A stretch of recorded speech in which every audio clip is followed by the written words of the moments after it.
This is a 1992 Percy. This is also a 1992 Percy, but they are different.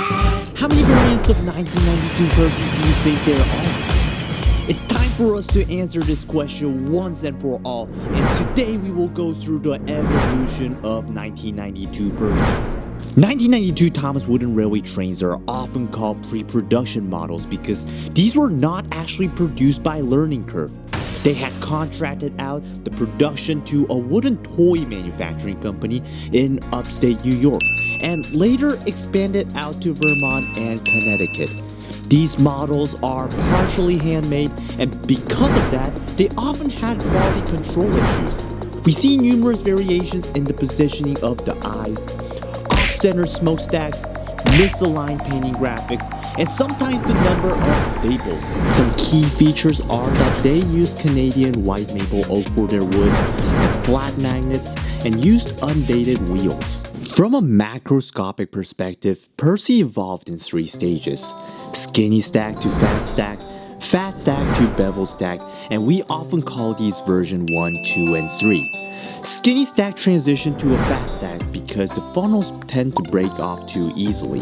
However, the fat stack did not stay around too long as they saw the sharp corners on the smokestack to be hazardous and potentially a huge lawsuit on their side. This is how they got to the final version of bevel stack. Now, all of these are commonly well-known facts, but I bet you guys didn't know about this. Skinny stack has brighter neon red graphics on the paint, while the fat stack and bevel stack uses red graphic paint that is almost closer to magenta.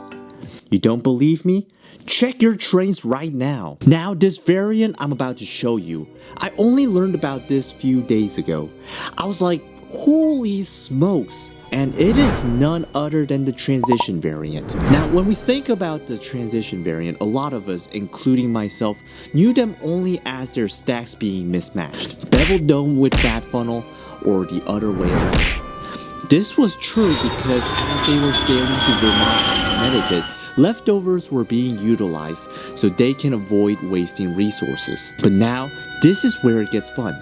It's not just the stacks, but also the buffer beam.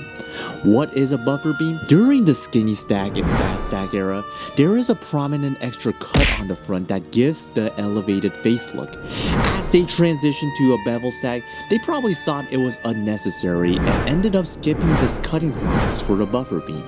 Now, this is where our second transition variant comes into play. During the fat stack era, some trains have the earlier buffer beams, which is the common variant, but from time to time, you will also run into the ones that have no neck, which is the rare transition variant. If you're a 1992 collector, we know that there are special variants for Speckled Thomas and Percy, but it's not these speckles that define this variant. These trains were made in Vermont.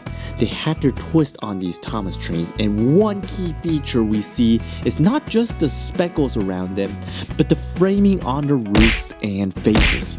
I believe that this is one of the last pre-production variants we see that were made in the US.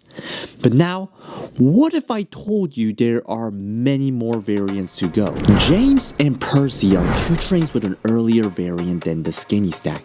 We call this the Unpainted stack variant. Roy Wilson, the designer of Thomas Wooden Railway, insisted on using Unpainted stack to represent the gold dome look. At that time, he also thought it was a great marketing strategy to show off the bare wood look. However, when he handed in his design to Britt Alcroft and 2 other board members from her team, they disagreed and thought it looked unfinished and unprofessional. But did you also know that there is another earlier version than the Unpainted stack? Now, the train I'm going to introduce to you right now is going to be one of the rarest Percys or even 1992 trains you will ever find. So hit that subscribe button. We are almost up to 1,000 subscribers and getting one day closer to doing our first giveaway. But before the Unpainted stacks, there was a very short production run where they made Percys with a door. There were 2 issues behind why this variant did not last too long. First, Britt was like, How dare you give Percy a door when Thomas doesn't even have one? Just kidding. She probably didn't say it like that, but as a matter of fact, they got rid of Percy's door and gave Thomas one.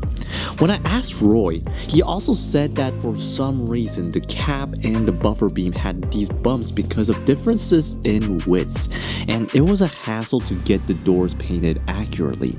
That's why some doors are imperfect, and having no doors made their life easier. And that is how Percy does not have a door. Now, we might have to multiply our variants by 2, and let me tell you why. Painted eyes are faces where they painted the eye white first before they painted the pupils. This is only seen in skinny stacks for other trains, but for whatever reason, Percy kept on having those painted faces for fat stack and even up till beveled stack. To sum everything up, we can safely say that there are around 15 variants, but hang on, what if we count eye direction as variants? I'm out. You can still go. Even when you feel slow, you can still go. Even when there's no hope, you can still go. I never answer to no, man, I still go.